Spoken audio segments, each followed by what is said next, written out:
बचपन, 55 और 95 हर उम्र के लिए यकसा मुफीद, मफाद आम्मा का आलम बरदार। जरूर सब्सक्राइब करें, लाइक करें, शेयर करें और बेल आइकन प्रेस करना न भूलें। Rabbani the scholar YouTube channel.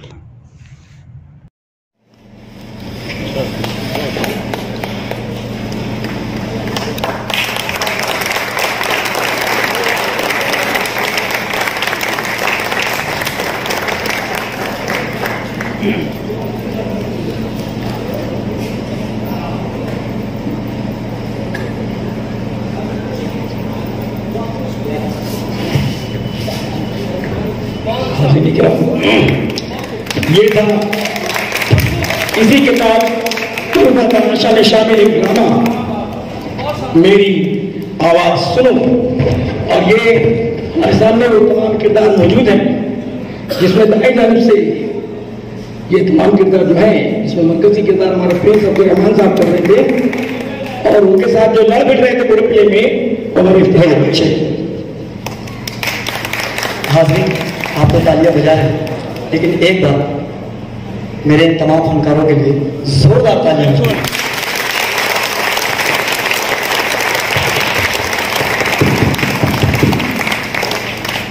हाज़रीन, आप लोगों ने ड्रामा देखा,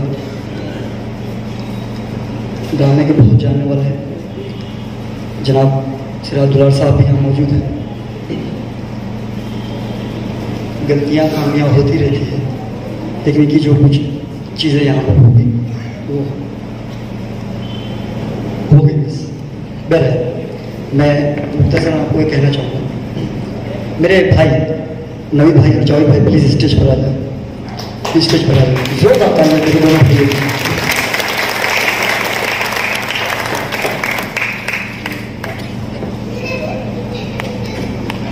मेरी स्टेज पर आ जाए। मैं आपको बस 5 मिनट लूंगा। जनाब लीड रोल कर रहे थे प्रिंस अब्दुल-रहमान साहब, किसी तारुफ की मोहताज शख्सियत नहीं है, लेकिन किसी सीनियर अदाकार को समझाना या बोलना बड़ी बात है। और भाई ने बहुत ताउन किया मेरे साथ और काम किया इस ड्रामा में। इफ्तिखार अंसारी उस ड्रामे के सेकेंडरी डायरेक्टर थे। मैं मुख्तसर का तारुफ करवा दूँ। आदिल सफीर नक्शा मसूद, सऊद अंसारी, रेहान बागबान और काशिफ शेख। लाइन पर बैठे हुए थे जैद अंसारी।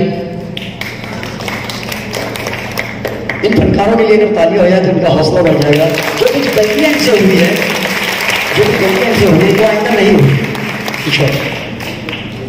और मेरी बैक स्टेज टीम में शाहिद साहब थे, अजमल कुरैशी हैं, निज़ाम सैयद है, आरिफ खान साहब हैं। इन तमाम का बहुत ताउन रहा बैक स्टेज में। को पीछे सहूलत नहीं थी, उसके बाद भी इन लोगों ने काफ़ी कुछ मेहनत की और इस प्रोग्राम को कामयाब बनाया। बहुत शुक्रिया। रहमान साहब कुछ कहना चाहेंगे आपसे? दोस्तों, ये जो ड्रामा है मेरी आवाज़ सुनो। सबसे पहले 23 साल पहले हमने ड्रामा किया था। मेरी खुशनसीबी है कि ये जो रोल मैंने किया है, ये हमीद शेख साहब ने मुझे देखने के बाद ये रोल उन्होंने लिखा। एक ड्रामा और है तोहफा तमाशा, जिसमें मुनीर चौधरी का जो किरदार है, वो किरदार भी जो है मुझे देखने के बाद इन्होंने लिखा। शुक्रिया उस अजीम शख्स को कि अपनी किताबों में मुझे उन्होंने ज़िंदा रखा है। जब अभी हमारे खालिद कुरैशी साहब ने कहा कि भैया ये ड्रामा करना है, तो मैंने उनको कहा था कि अब उम्र जो है वो और तबीयत जो है वो इजाज़त नहीं देती। अब उस वक्त तो थोड़ा सा जवानी का भी वो था, तबीयत थोड़ी सी नासाज रहती है। मगर इन्होंने कहा कि बस हम चाहते हैं आखिरी बार, जिस शख्स ने पहली बार जो है प्ले किया था, हम चाहते हैं आखिरी बार भी जो है वही करे। तो उनके ताज़ीम में जो है मैंने इस रोल को नाम किया। मेरे उस्ताद सिराज दुलार साहब यहाँ मौजूद हैं, जिनकी आधी चाय पीने के बाद मैं स्टेज चढ़ा था। मैं समझता हूँ 32 साल पहले, और वो सिलसिला आज भी जारी है। तो मेरे उस्ताद को भी मैं सलाम करता हूँ, अल्लाह से दुआ करता हूँ कि मेरे उस्ताद की जो उम्र है वो उनको सेहत दे, तंदुरुस्ती दे, हमें उनको लंबी उम्र दे और हमारे सरों पर उनका कायम दायम रहे। और आखिरी बात उस्ताद मोहतरम के जाने के बाद भी इंशाअल्लाह ताला सिल्वर इंडिया थिएटर एकेडमी उनकी यादों को जो है अपने उस्ताद की जगह रखते हुए उनकी यादों के साथ जो है इंशाअल्लाह ताला आगे भी हम इसी तरीके से जो है परफॉर्म करते रहेंगे। वो कहीं नहीं गए हैं, हम सबके बीच में हैं, इस वादे के साथ शुक्रिया।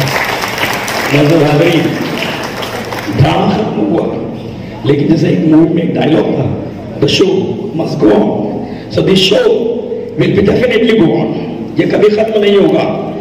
मुझे कुछ दिन कबल खालिद कुरैशी साहब से मेरी मुलाकात हुई तो उन्होंने एक अज़्म जाहिर किया है कि इंशाअल्लाह अज़ीज़ इस किताब का एक एक ड्रामा प्ले किया जाएगा और आप नाज़रीन इंशाअल्लाह ज़रूर मौजूद रहेंगे और हम अपनी टीम लेकर के एक एक ड्रामा ज़रूर प्ले करेंगे।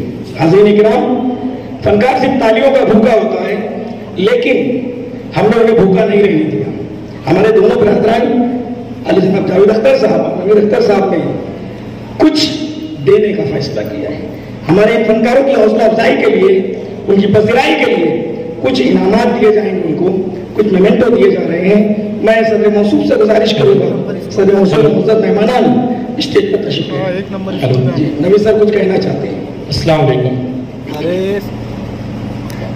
मैं नवीद अख्तर इब्न हमीद शेख, आप लोगों के सामने बहुत सारी बातें करने का बहुत मन था, लेकिन वक्त की बहुत ज़्यादा शदीद कमी की वजह से मैं बातें नहीं रख पाया पूरी तरह से, जो कि मेरे वालिद साहब की तरफ से मुझे रखना थी। मेरे वालिद साहब जब यहाँ पर आए 1983 में मेरी पैदाइश के वक्त, उस वक्त घर के हालात कुछ ख़राब थे।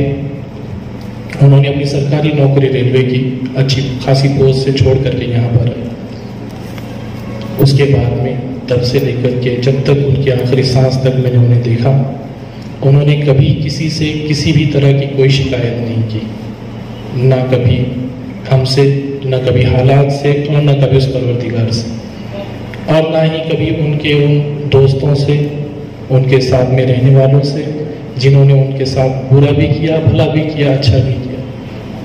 मेरे वालिद साहब हमेशा हमें एक ही दर्स देते थे, बेटा हमेशा सच के साथ रहो, सच बोलो, सच बोलने से कभी पीछे मत हटो। लेकिन उन्होंने साथ ये भी सिखाया कि अगर तुम्हें दिखता है कि अगर तुम्हारे एक सच से बहुत सारे दिल दुख रहे हैं, बहुत सारे लोगों के सर नीचे हो रहे हैं, तो उस सच को मत बोलो। मैं बस वही सच नहीं बोलना चाहता हूँ यहाँ पर, ताकि बहुत सारे लोग शर्मिंदा ना हो जाए।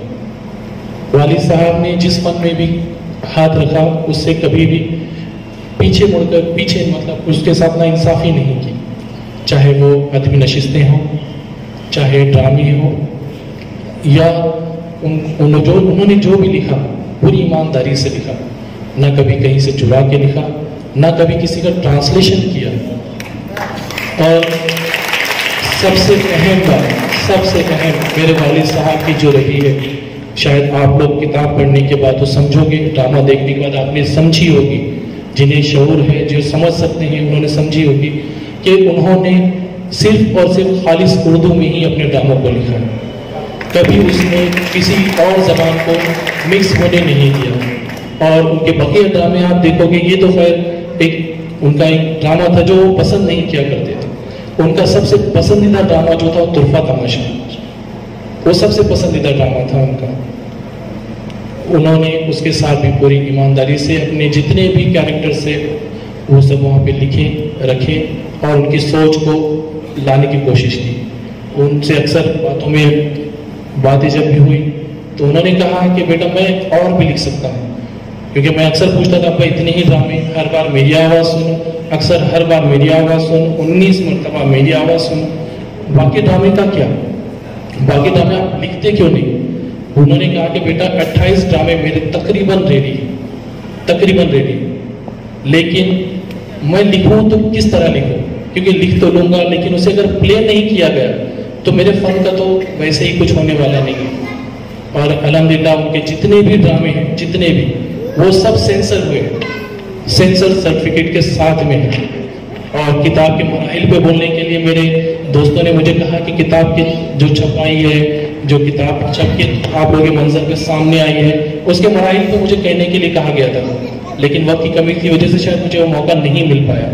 लेकिन मैं आप लोगों को थोड़ा सा वक्त लेके उसके ऊपर रोशनी डालूंगा कि 4 साल, तकरीबन 4.5 साल, खालिद कुरैशी को पता है कि 4.5 साल किताब के छप करके मंजर यहाँ पर आने को लगे।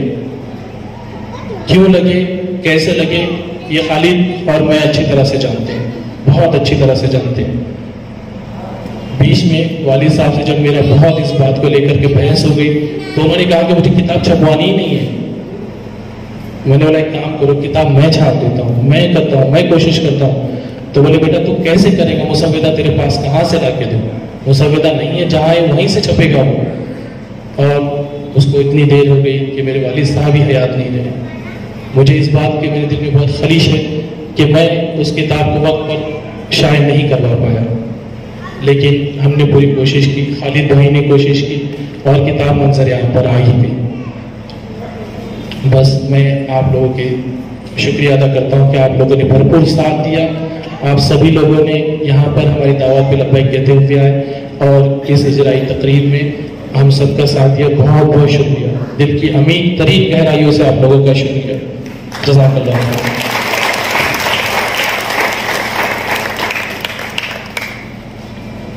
मैं सदर मौसूफ और मौजूद मेहमानों से गुजारिश करूँगा कि स्टेज पर तशरीफ लाएँ और हमारे फनकारों को अपनी मुबारक हाथों से नवाजें।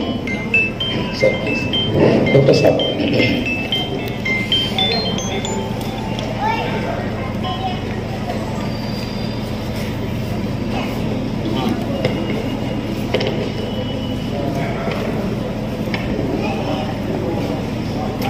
हाँ वीडियो भी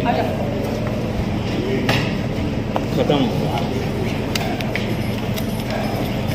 हाँ सर्टिफिकेट दे रहे लियो ना, मतलब लियो ना। मैं सबसे पहले अपने बड़े भाई प्रिंस अब्दुर्रहमान साहब से का नाम पहचान करता हूँ। मैं मौजूद मेहमानों से गुजारिश करूँगा कि उनके सुपुर्द एक खूबसूरत सा मेमेंटो करके उनकी हौसला अफजाई करता है। सदर मौसूफ से गुजारिश है कि प्रिंस अब्दुर्रहमान की खिदमत में मेमेंटो पेश करेंगे।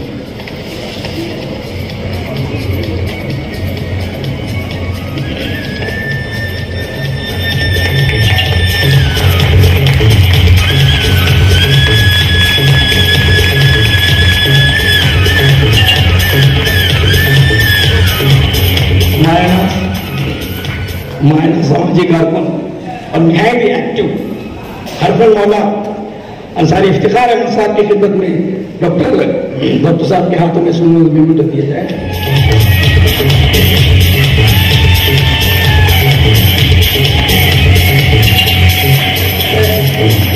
अब यहाँ के लिए मैं ये चाहूँगा कि जुमला मेहमान मैं मेरे उस्ताद मरहूम हमीद शेख साहब और अंसारी प्रोफेसर अमीर अंसारी साहब के लिए शेर हो कि अल्लामा इकबाल के शेर का एक टुकड़ा है, खुद ही ना बेच गरीबी में नाम पैदा कर।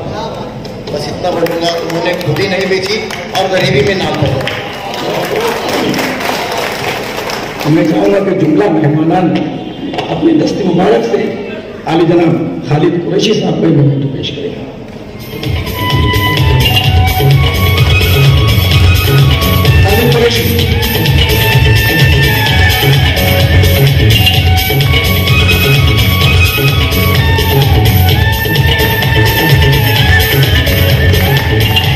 मैं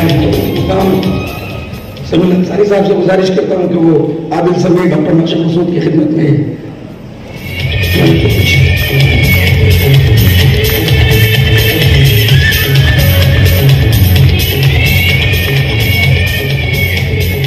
मैं प्रिंसिपल शेख सलीम से गुजारिश करूंगा कि वो अजमल कुरैशी साहब को मेमेंटो पेश करें।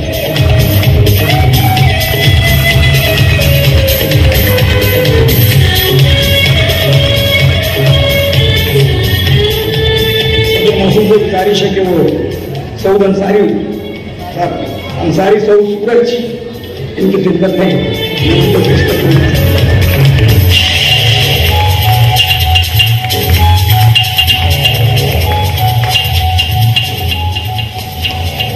मैं एक बार फिर डॉक्टर साहब से गुजारिश करूँगा कि रेहान बागवान साहब के मुझे तो मैं पेश करें। रेहान बागवान साहब।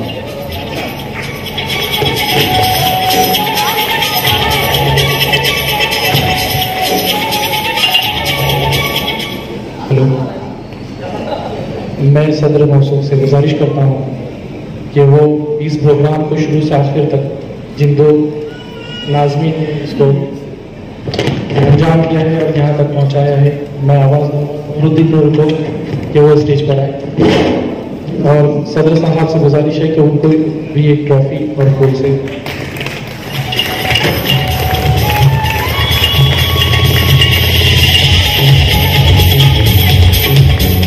रिजवान रब्बानी सर से गुजारिश करता हूँ स्टेज पर आए, जिन्होंने पहले दिन से इसमें प्रोग्राम को तरतीब देने में, इस प्रोग्राम को आखिर तक पहुंचाने में जो हमारी मदद की। डॉक्टर साहब से गुजारिश करूँ कि उनकी खिदमत में एक छोटे से हल्का से ट्रॉफी और फूल से उसका इस्तेमाल करें।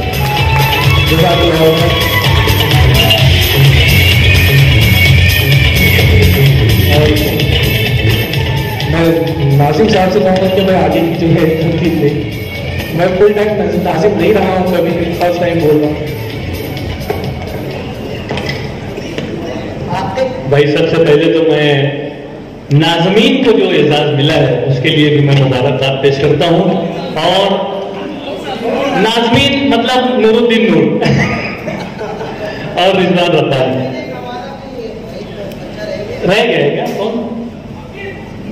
आकिब नबील साहब रह गए हैं। मैं उनसे भी गुजारिश करता हूँ कि स्टेज पे तशरीफ ले आए, और मेहमाना से गुजारिश है कि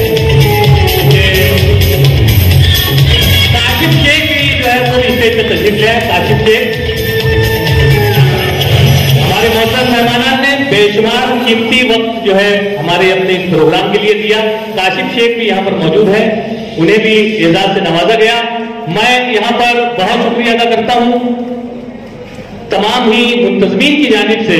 आप तमाम का शुक्रिया, रब का शुक्रिया, सबका शुक्रिया। सदर मोहतरम की इजाजत से आज की इस पुरवकार बारौनक तकरीब के इख्तिताम का ऐलान किया जाता है। शुक्रिया।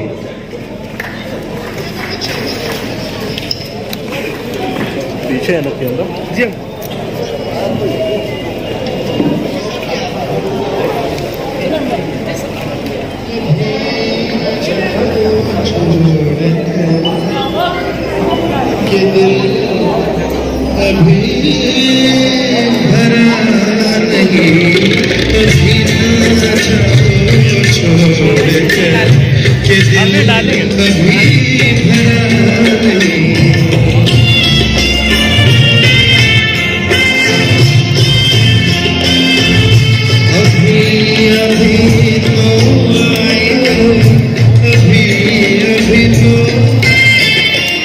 बचपन, 55 और 95 हर उम्र के लिए यकसा मुफीद, मफाद आम्मा का आलम बरदार।